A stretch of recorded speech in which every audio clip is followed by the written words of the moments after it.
Studio Patna. करी ले बहु छौड़ी कुछो एक दिन उबी के, करी ले बहु छौड़ी कुछो एक दिन उबी के, तोरे करन मजा के मरबो कोलत में डूबी के, तोरे करन मजा के मरबो कोलत में डूबी के। दूसरा में तू छौड़ी बोले कि पैनी खूबी गे, दूसरा में तू छौड़ी बोले कि पैनी खूबी गे, तोरे करन मजा के मरबो कोलत में डूबी के, तोरे करन मजा के मरबो कोलत में डूबी के।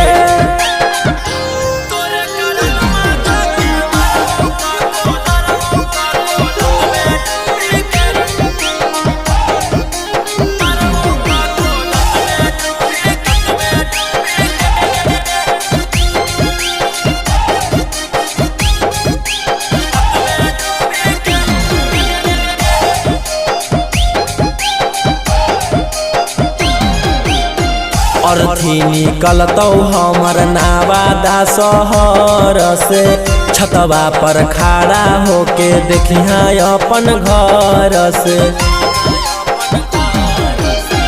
अर्थी निकलतौ हमर नावादा शहर से, छतवा पर खड़ा होके देखिहा अपन घर से।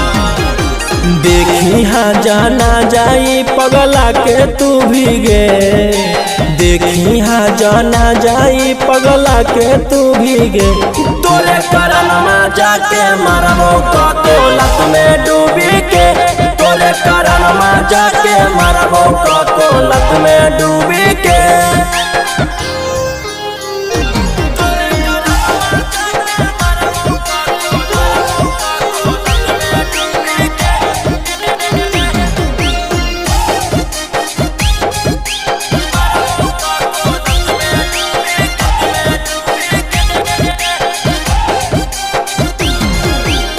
रौशन रोही के पुरैनी नहीं छागे, अब कैसे दियो हमें प्यार के परीक्षा गे।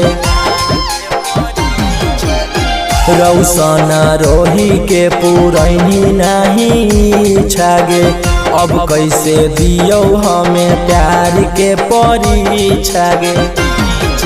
जो करे साथ रहिया तोहर जोड़ी सोभी गे, जो करे साथ रहिया तोहर जोड़ी सोभी गे, तोरे करन मजा के मरबो कोलत में डूबी के, तोरे करन मजा के मरबो कोलत में डूबी के।